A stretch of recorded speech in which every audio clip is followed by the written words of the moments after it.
Les éditions Télème présentent un enregistrement intégral de Et si c'était votre mère le problème, la méthode pour se libérer de l'empreinte maternelle. De Clémence Biel, lu par Clémence Biel. Tu n'es pas seule. Peut-être que tu n'as jamais fait partie de ces filles qui appellent spontanément leur maman lorsqu'elles ont besoin de réconfort.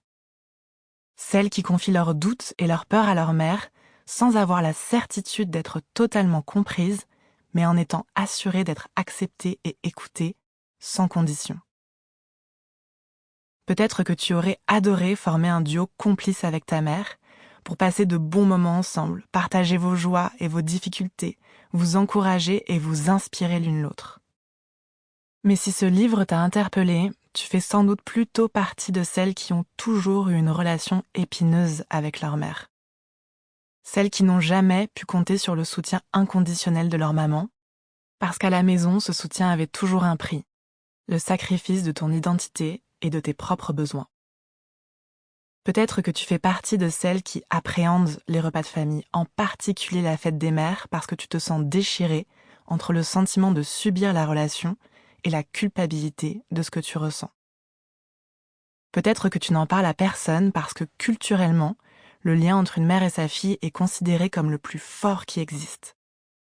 La société idéalise cette relation et véhicule l'idée qu'une fille est censée s'identifier positivement à sa mère, lui confier ses plus grands secrets, lui demander conseil sur tous les aspects importants de sa vie et chercher sa proximité et sa chaleur.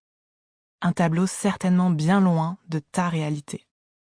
Je sais que tu te sens seule, mais je t'assure que tu ne l'es pas et que les émotions que tu ressens à l'égard de ta mère sont valides, même si elles sont contradictoires ou inconfortables.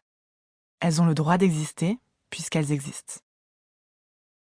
En vérité, beaucoup de relations mère-fille manquent cruellement d'authenticité et d'intimité émotionnelle. Il y a des mamans qui entravent inconsciemment l'épanouissement de leur fille au lieu de l'encourager. Même si c'est involontaire, c'est bien réel. Une mère peut être déprimée, centrée sur elle-même et immature émotionnellement, comme tout être humain. Que se passe-t-il lorsque l'on raconte à une petite fille qui vit cette réalité que toutes les mamans sont aimantes et réconfortantes? Elle développe la certitude qu'elle est seule au monde et que le problème vient d'elle. Parce que culturellement, ces mamans-là n'existent pas. On ne les voit jamais.